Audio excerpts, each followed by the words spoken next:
My name is Jason JROCK Houston. You guys are listening to an interview being done today for Under Influence. Tonight, it's my great pleasure to be speaking with Lin Doak, who is plays the role of Ozzy Osbourne in a Virginia-based Ozzy tribute band called Little Ozzy. How you doing tonight, Lin?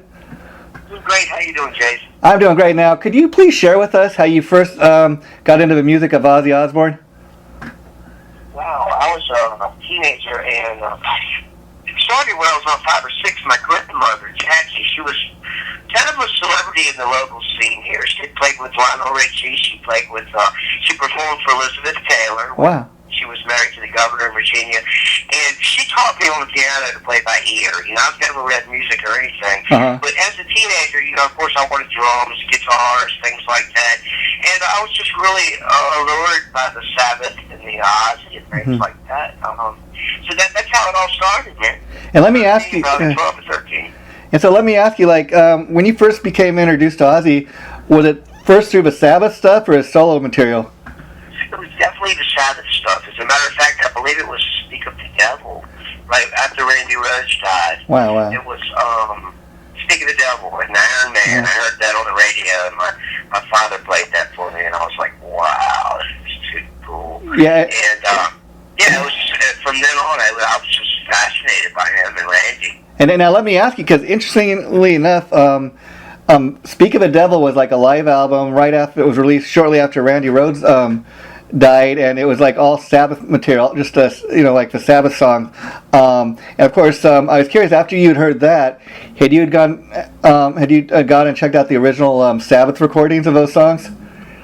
Yeah, then about we sold our soul for rock and roll. Double album, all the hits. Yeah. And so I got to ask, being a Sabbath fan, what were your thoughts on the last Sabbath album, 13? I loved it. Yeah, I really loved it. Me, real grassroots, man. Real back to the home plate, man. It sounded really good. Yeah, what I loved about it myself is you could listen to it, over and over, and it just sounded like Black Sabbath from 1978. It didn't sound like they were going in there trying to be anything else but what they were. Tony Iommi is amazing. He is the father of metal, man. I mean, who can write those riffs, man, other than him?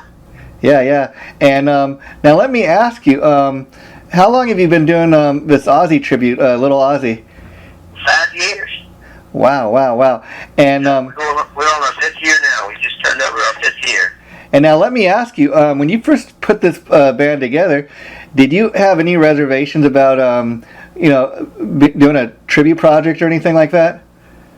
Well, what happened, I was in a little Kiss tribute band. It's not actually a real band. For 4 years, they flew all over the country and entertained Vegas at. Wow. We'd go to Florida, New York. I mean, I was all over the country. It was kind of a glorified karaoke thing. And it wasn't real, however. I learned a lot about the business. And I knew I was a musician and that I was a real singer. And it was... I got really tired of it, but I thought, you know what, I could really, everybody tells me I sound like Ozzy, I look like Ozzy. I'm going to go home, and I'm going to call my musician friends, and I'm going to create the baddest, most awesome band. It's Black Sabbath and Ozzy, and it's just, man, we hit the ground running. Wow, so let me ask you, in regards to the Kiss tribute, who did you play in that Kiss tribute? I did Paul Stanley at first, and then I did Ace Frehley the last year. And did you guys actually get made up in the makeup? Yeah, we did the makeup and everything, man. It was these guys. I'm a short man. I know they hate the word midget. I don't know what the scientific word is. Yeah. These guys were really, really little. like 3 foot tall. Wow. Something. But yeah, we decked out the makeup and everything, man. It was kind of a sad show, to be honest with you. It really was. However, it was decent money at first, and I was traveling. I was, singing for real. Backing tracks. So it was a learning experience. It took a lot of humbling myself to do it, and then, like I said, it got to a point where I was kind of disgraced about it. And it kind of wet your feet though for what you're doing now. Now let me ask you. Obviously, singing Kiss material is a lot different than doing Ozzy. Kiss songs are typically a lot more commercial sounding, a lot more poppy. So, how different is it for you singing Ozzy? It's a lot easier. Ozzy comes really natural to me. We kind of have the same vocal range. I'm not really much of a high singer like operatic. Yeah.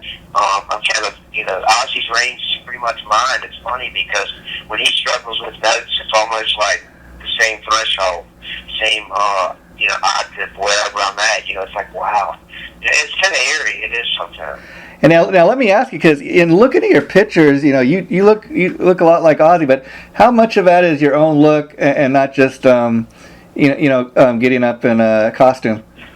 Well, I'll be honest with you. When I was 17 or 18 years old and started playing out in the clubs in the Richmond, Virginia area, there was a young man by the name of Bill Leverty who happens to be the guitarist for Firehouse. Of course. I don't know if you remember Firehouse. Oh, yes. He actually named me Little Ozzy in the 80s because I looked so much like Ozzy. Wow, so let me ask you, has Bill had an opportunity to come check out any of your shows? When I ran into him and Mike, the drummer, at the airport about a year ago, and, I've asked him several times. He did an interview with me one time on a radio show, but he hasn't been out to see a show yet. Yeah, he's busy with his own thing, unfortunately. But now let me ask you, because I got to tell you, Lin, the reason I started interviewing guys like you playing the tribute bands is I've been to several of these tribute shows. And I got to say, I really enjoy it. I haven't really seen a bad tribute act yet. But on the flip side of that, there's a lot of people out there that got a misconception that guys that play in tribute bands are failed musicians. They couldn't do it making their own original music. So what's your reaction to people that got that kind of mindset? I think it's baloney. I think it requires a lot of talent to go out here and mimic somebody that's so professional. And the bar is set so much higher. The standard is so much higher because these people are coming to see something. They want to be thrown back to a certain time and place. They want to be reminded of what this band would sound like live. And for people to say that, it's probably a lot of jealousy. Yeah. And it could be some envy. It could be a number of things. It takes a lot to go out here and do that. Well, a lot of times what I find is people speak about stuff that they're uneducated, know nothing about. Like I said, I can honestly say I've been to several tribute shows, so I feel that I've kind of done the research. And you make a great point in that, like what my experience has been is I've seen all these bands and all the hard work and dedication goes on putting on a show like what you do. I mean, like you said, first of all, you got Ozzy Osbourne and Sabbath fans. They're diehards. So somebody's going to come to your show. They're really going to be looking at you. And like you said, if you put on a good enough show, and you might be able to take people back in time to the first time they saw Ozzy Osbourne or Sabbath in concert. And I've experienced that myself at several of these tribute shows, and it's just a great feeling to be able to kind of go back in time. Oh yeah, man, that took me back to when I first saw this band. Jason, that's what it's all about, man. I recall not too long ago we played up in Maryland, and this gentleman came over there, man, and he was almost in tears, man. And he said, you took me back. He said, I hadn't been out forever, and I kind of had some low expectations, knowing you were a little guy, I didn't know what to expect, and all these kind of things. He said, man, this was the most incredible thing. It's nostalgic. It took him back to his teen years, and that's what it's all about, Jason. Yeah, I don't necessarily think size so much matters, because, especially in your case, because Ozzy isn't that tall himself, so he's got his legions of fans. So I think it's more about the talent and the vocal range and your ability to do what he does. We've definitely got the talent. I'm so ecstatic over the guys in my band. We have a drummer and a bass player, and our guitarist is, they're the best Virginia has to offer. They're incredible musicians.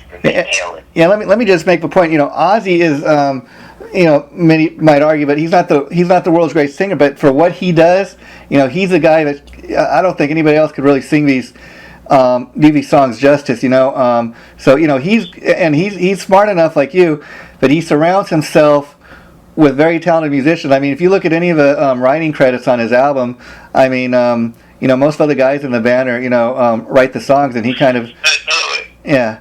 And so, even back in the days, I heard Randy Rhoads, he kind of taught, Ozzy how to write a song, because Geezer Butler and Sabbath, he was the main, songwriter. You're right. Yeah. That's how it works. Randy pretty much saved Ozzy.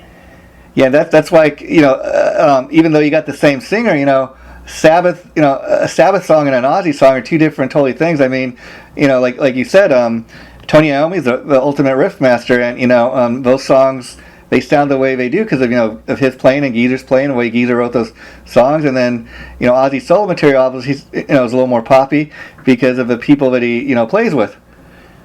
That's right. Yeah, and so now let me ask you, what do you remember about the first show you guys ever put on? I mean, that must have been a great feeling to finally get up there on the stage and perform your first show as a band. I tell you, the first show we ever did was a disaster. The second show we did was we were more rehearsed and ready, and we got a call from Daytona for Bike Week down there, and went to Florida, and we played 3 nights in a row to about 8,000 people. It was incredible. Yeah, but nothing like it, man. But you learned from it, and it seems like you've only gotten better, because I'm looking at your Facebook page and it says that you guys are a national act. So does that mean that besides just doing local shows, you get to other states? Oh yeah, we just went out to Arizona and Colorado, and we've been all over the country. Yeah, it's great. It's really amazing. And the America's Got Talent thing really just kicked it up, They actually called me 2 years ago. A lot of people think I was competing, and I got booed off the stage and all that kind of stuff. All those boos were edited in. I had a talent scout call me, which totally just made my life, because when they called me and told me that they were looking for a little Ozzy to perform for Sharon, and they Googled Little Ozzy, and I was the only one in existence when I come do that. Wow. And I was like, wow, 2.5 million viewers the first night. It's crazy. I can't even walk into a Walmart somewhere. Everybody's, can I get a picture of Little Ozzy? Look, it's awesome, man. We're just having the time of our lives right now. So when you went for an audition, did you get a chance to meet Sharon, or did you get a chance, to kind of perform before her? I sure did. Yes, it was amazing. I got to sing Mama, I'm Coming Home to her. And then when it was over, Nick Cannon came and got me, actually, and took me to her, into her dressing room, and she hugged me and thanked me and said she thoroughly enjoyed it, and it was wonderful, and she was just so sweet, so supportive, Wow, that's great. And and the only thing I'll say about you appearing on a show like that is, to even get an audition, or even to get called down there to that show, to the studio, you got to have a certain level of talent to even get that far. Yeah, you do. I had backing tracks. But it was Mama, I'm Coming Home, the song that was written for her. Yeah. And it worked out really well. And let me ask you, out here in Los Angeles, where I'm from, they got this great TV show out here called The World's Greatest Tribute. I was curious if you've ever seen that show, or you have any idea what I'm talking about? I've watched it, and I've been pretty disappointed. I did get an email from her a couple weeks ago that said, thank you for submitting your material, which I submitted last year. So maybe they're reviewing it. I'm not sure. Do I think we're the world's greatest Ozzy tribute? Yeah, I do. Yeah, I mean, they had this. A lot of them, and even the one they had on there last year, I just, call it what it is. Yeah. I just didn't like the Ozzy. It didn't sound like him at all. Yeah. And but they do.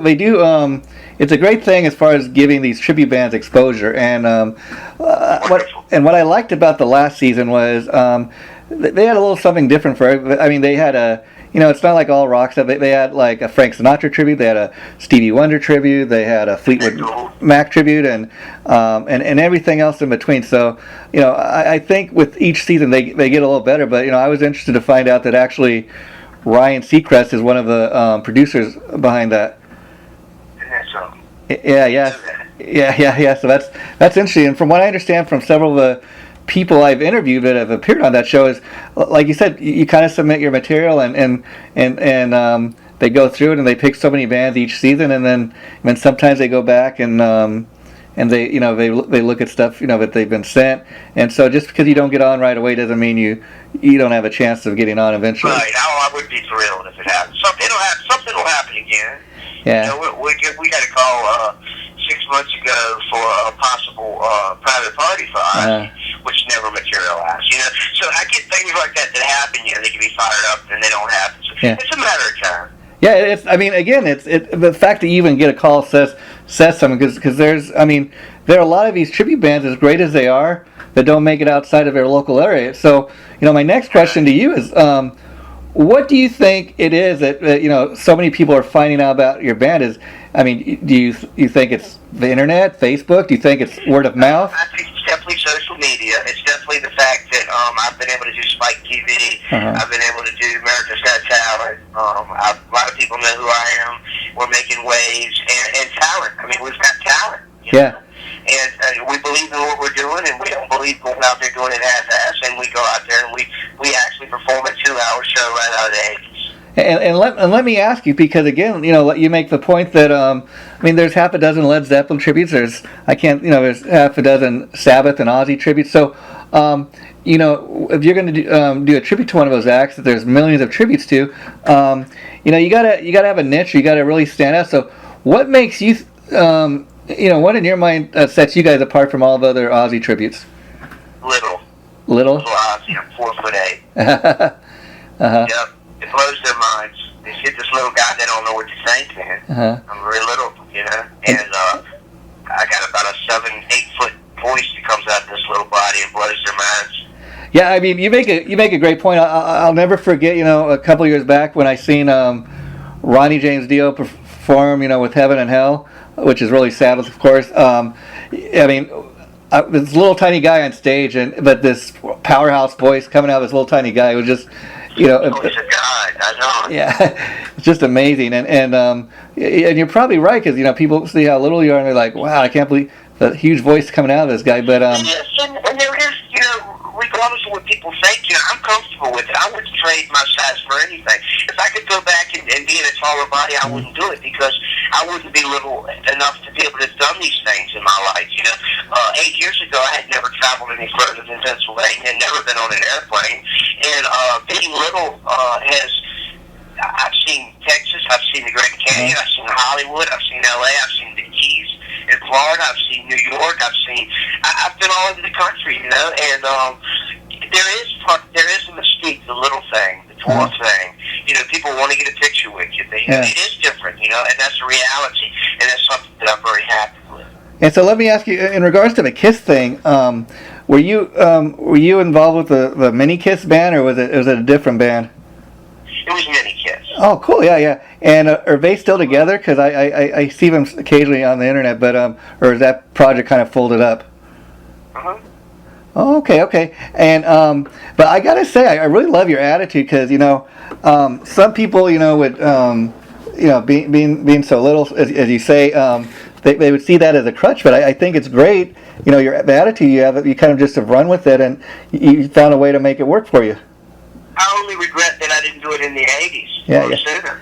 And now, let me ask you. You said that you do both Sabbath and Ozzy. So, is it hard to come up with a set list as far as not doing too much of one or the other? I mean, do you feel that you? Because what I concentrate on is giving the people what they want. You have your diehards that come and want to hear B-sides and things like that.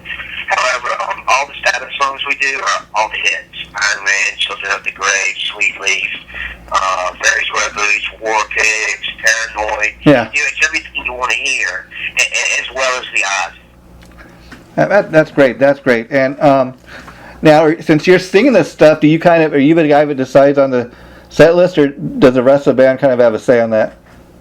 They have no say at all. This is my band. I'm not. Well, I guess I am somewhat of a control freak, or I wouldn't be like that. Yeah. I just know what I want. These guys, they are hired by me. It is, they respect me. They're great people. They're awesome team players. There's no egos. There's no headbutting. We got to go through several members before you can find that. Because, when you build this thing and you have this vision, and I'm selling a 4'8" tall person, which happens to be myself, and this little Ozzy.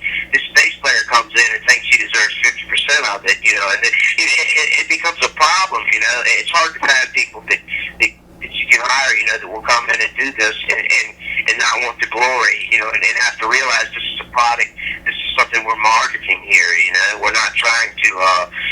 They're not coming to see the drummer. They're coming to see the little guy sing Ozzy. And so it's worked out real good. I think that answer your question. Yeah. And I think too, it makes it easier that if there ever is a lineup change or something, it's much easier to replace one of the band members than obviously than if you were to get a new Ozzy, which you're not going to do because, like you said, it's your band. But It's hard. You can't find another little Ozzy. and let me ask you, about other guys in the band, are they all short? Are they all little too, or are they regular size?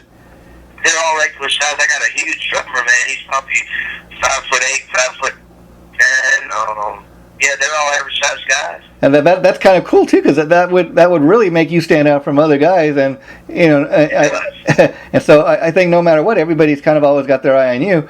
But it's not necessarily just because of your size again, because I think when they hear you perform, that they're going to really be amazed at the powerhouse voice that's coming out of that little guy. That's right. And so, do you have a favorite Ozzy album, or like really? Diary of a Madman. Okay. And yeah, and so I don't know how old you are, but I was curious. Do you remember what you were doing when you first learned that Randy Rhoads had been killed? Yes, I do. I remember the night I heard it. Wow. I was with my father. My father worked for the state of Virginia, and he had a part-time job in the evenings cleaning a beauty. A beautician, what do you call it, a beauty parlor. Uh-huh. And we would go with him. We would visit him every weekend, and then Wednesday night we'd go with him there to clean and eat dinner and things. And he was on the radio, and he said, "Wow, did you hear that?" And I was like, "What?" He said, "Ozzy, guitar player, just died in a plane crash." And it was like, oh man, it was crazy. I went back to high school and did a drum paper on Randy Rhoads. Wow, that's amazing. Now let me ask you another thing I kind of dig is I was looking on your Facebook page, and I see all the cool merchandise you have for the band. Are you you design all that, or where did you get the idea? Yeah, I design it all. Yeah. That's great. I love the way how that you really have found to merchandise your bands. A lot of bands, they don't do that. I know a couple that do, but I was curious if you ever thought to putting together either a live CD or a DVD or something, one of your shows, or would you rather just? Well, it's interesting you asked me that. We're in the process right now of writing original material, believe it or not. Me and the guitarist. Wow. We are writing. We just finished one of our first songs, and we're gonna do an entire CD of nothing but original music. That's it's interesting you say that, because I know we were talking earlier about it. A lot of people have misconceptions about tribute bands and stuff, and a lot of guys I've talked to, they get their own original music out by doing the tribute thing. You kind of build up your fan base, and then you get together your own original CD or something, and people know you like as Little Ozzy. They come to one of your shows, and you sell these CDs at the show. They'll, hey, this is his original music. I'm going to check this out. So it's a great way to build up your. Steel Panther did. They were one of the biggest Van Halen tributes around. The Atomic Funks. Oh yeah, great. That story, because I'll actually tell you a little something about the singer. He used to go by the name of Ralph Sanaz, and he was briefly a singer in L.A. Guns. But like you said, he got to start paying tribute, the Atomic Punks to David Lee, the classic David Lee Roth era of Van Halen, and he left L.A. Guns to go back to doing the tribute thing because he was making more money.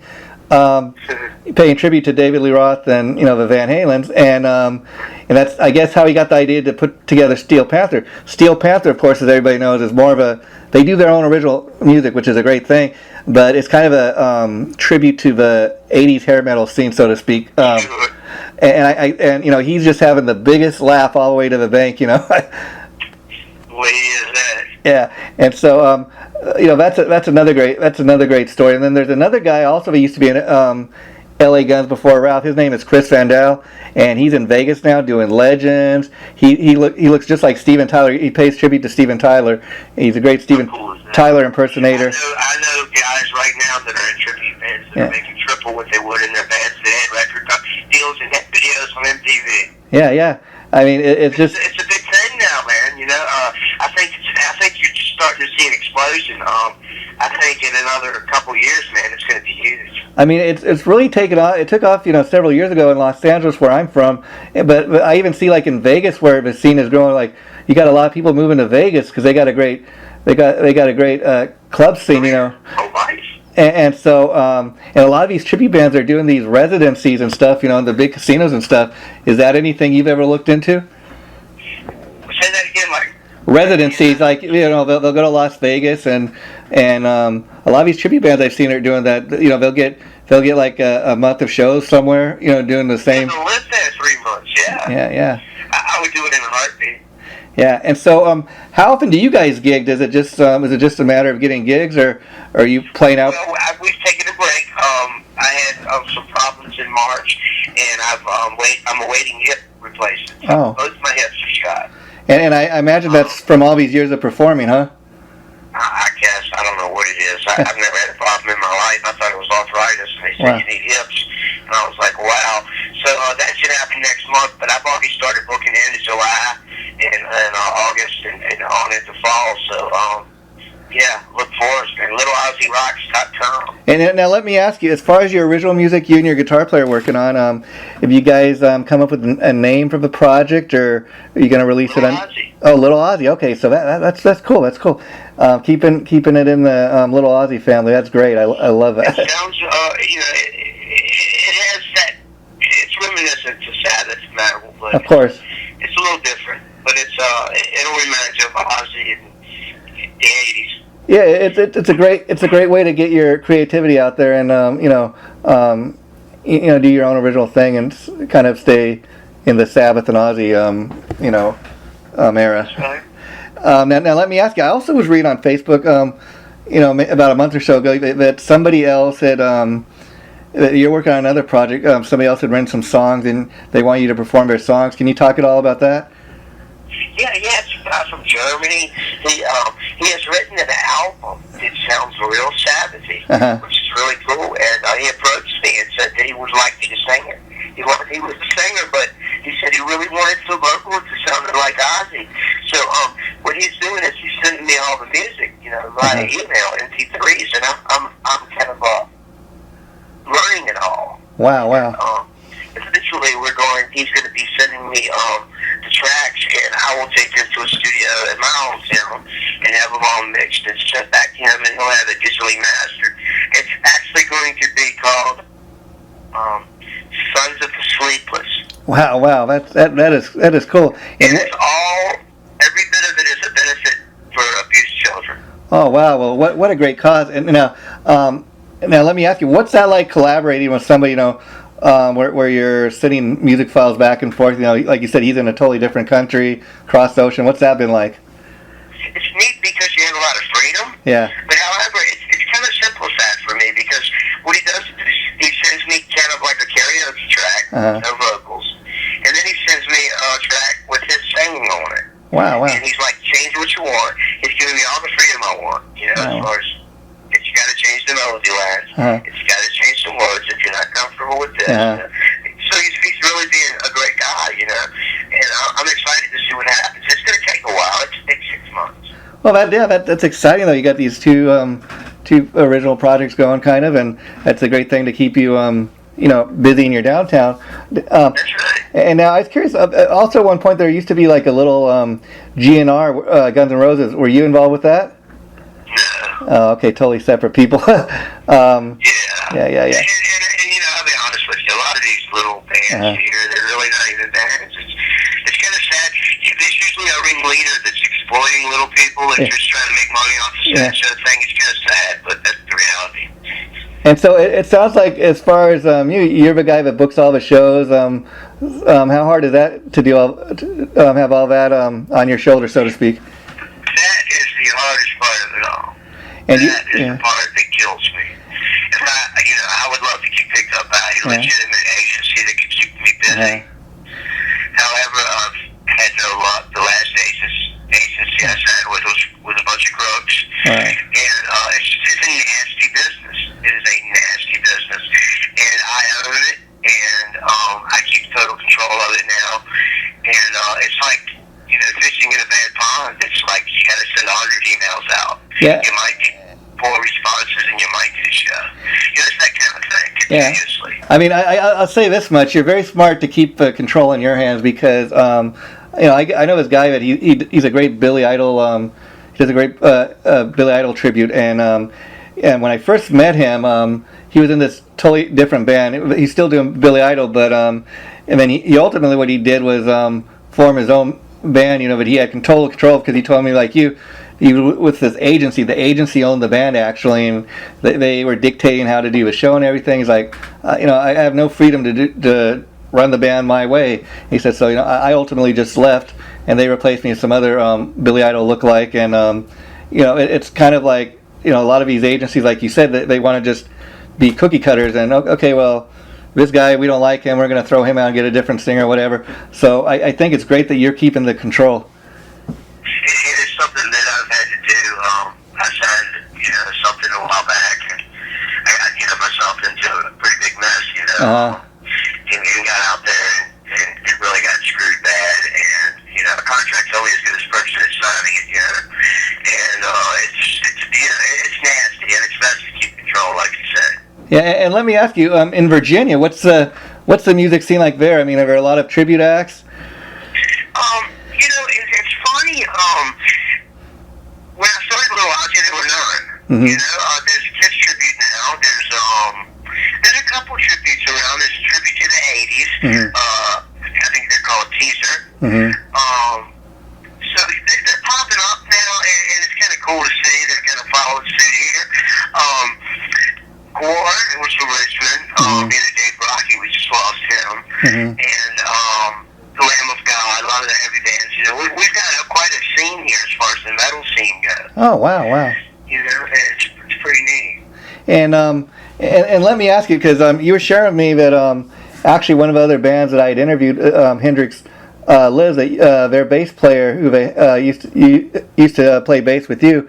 So I'm curious if you had a chance to see him play with the Hendrix band. No, I haven't. I saw the videos, and I spoke with their manager on the phone a couple weeks ago. That was a good friend of mine.